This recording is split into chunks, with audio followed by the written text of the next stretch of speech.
नमस्कार दोस्तों, मैं हूं सीए निखिल गुप्ता। जीएसटी में आजकल आईटीसी क्लेम से रिलेटेड कई सारे नोटिस आ रहे हैं जिसमें लिखा होता है कि आपने जो जीएसटीआर 3B में आईटीसी क्लेम किया है वो 2A से एक्सीड कर रहा है, या फिर आपने जिस सप्लायर से आईटीसी क्लेम किया है वो या तो उसका रजिस्ट्रेशन कैंसिल हो चुका है, या फिर उसने फेक आईटीसी या बोगस आईटीसी पास ऑन किया है, या फिर वो अपनी बिजनेस प्लेस पे एक्टिविटीज़ करते हुए नहीं मिला है, या फिर उसने टैक्स पे नहीं किया है। इन्हीं सब कंडीशंस में डिपार्टमेंट आपसे कहता है कि सबसे पहले तो आप अपने उस आईटीसी को रिवर्स करें, साथ में इंटरेस्ट और पेनल्टी भी जमा करें।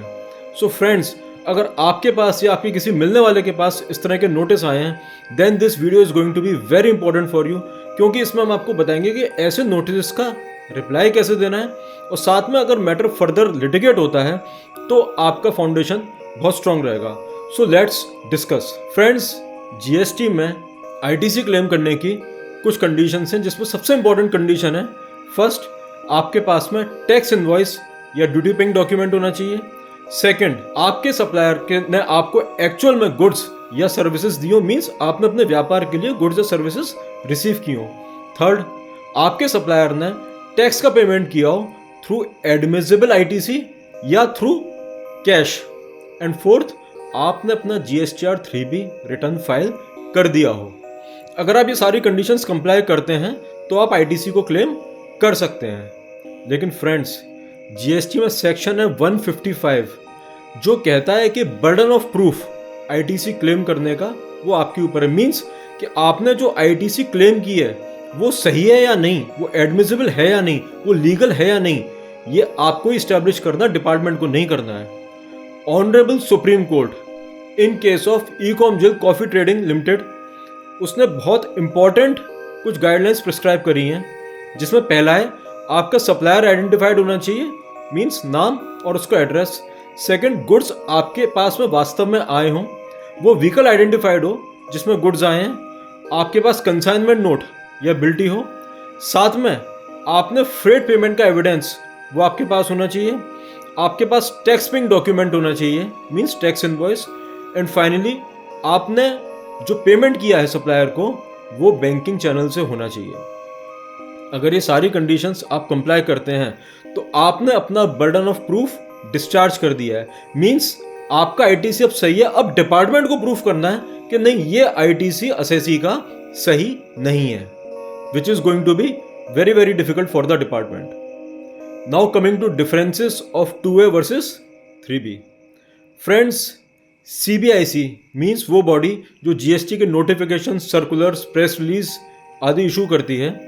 उसकी एक प्रेस रिलीज है dated 18 October 2018।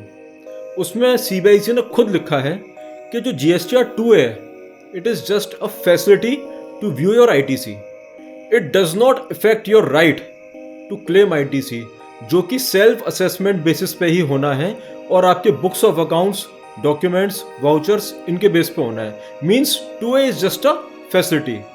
Further, honourable supreme court in case of Bharti Airtel limited, उसमें ऑनरेबल कोर्ट ने कहा है कि 2A एक केवल फैसिलिटेटर है ये देखने के लिए कि आपका आईटीसी कितना है, वो आपके राइट को इफेक्ट नहीं करता है। मींस आपको आईटीसी तो क्लेम करना है सेल्फ असेसमेंट बेसिस पे ही, on the basis of your records. Now coming to the cases जहाँ पे सप्लायर का रजिस्ट्रेशन कैंसिल हो चुका है, या उसने fake ITC, so called fake ITC pass on की है, या उसने टैक्स का पेमेंट नहीं किया है। फ्रेंड्स, इन सब मैटर में भी सीबीआईसी का एक इम्पॉर्टेंट प्रेस रिलीज है डेटेड 4 मई 2018, जिसमें सीबीआईसी ने कहा है कि अगर सप्लायर रिसिपिएंट का टैक्स पे नहीं करता है, उस केस में भी सप्लायर से वसूली की जाएगी, ना कि इमीडिएटली रिसिपिएंट से। Means automatic reversal of ITC can not be made from the recipient. पहले सप्लायर को पकड़ा जाएगा, तलाशा जाएगा, and only in extreme cases आप रिसिपिएंट से टैक्स की रिकवरी कर सकते हैं। Further on, we have very important judgement of honourable Kerala High Court in case of Diya agencies, honourable Calcutta High Court in case of Gargo traders and LGW industries, जहाँ पे ये सारे मैटर डिस्कस किए गए हैं, जहाँ पे बोला गया है ऑनरेबल कोर्ट्स द्वारा कि अगर रिसिपिएंट ने बोनाफाइड एक्ट किया है, मींस उसका इंटेंशन सही है, उसने एक्चुअली गुड्स रिसीव किए हैं, एक्चुअली सर्विसेज रिसीव की हैं और पेमेंट किया है, अब उसकी जिम्मेदारी नहीं है कि सप्लायर फर्दर गवर्नमेंट को टैक्स देता है या नहीं देता है, वो रिकवरी सप्लायर से होगी। फर्दर अगर आपके 2A में आईटीसी नहीं रिफ्लेक्ट हो रहा है, again it is the fault of the supplier and not of the recipient. Moreover अगर सप्लायर का जीएसटी रजिस्ट्रेशन कैंसिल हो गया है तो इसमें भी रिसिपिएंट की फॉल्ट नहीं है।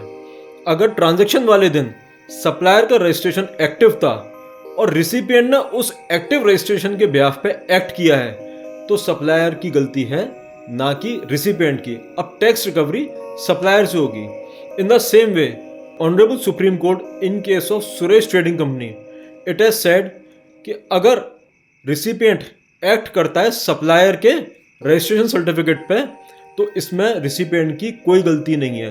अगर सप्लायर का रजिस्ट्रेशन वैलिड है, एक्टिव है, then recipient is eligible to believe that certificate.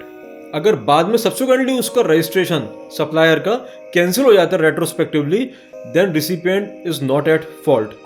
हम रिसिपिएंट से ये उम्मीद नहीं लगा सकते कि वो फ्यूचर को फोरकास्ट करे और वो अंदाज़ा लगाए कि सप्लायर टैक्स पे नहीं करेगा या फर्दर उसका रजिस्ट्रेशन कैंसिल हो जाएगा।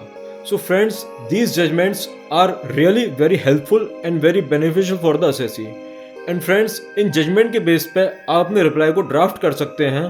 साथ में जो सीबीआईसी की प्रेस रिलीज हैं, they are also very important. And further अगर आपका रिप्लाई को लेके कोई भी कंफ्यूजन है, then you can write to us, we will definitely help you out. Thank you.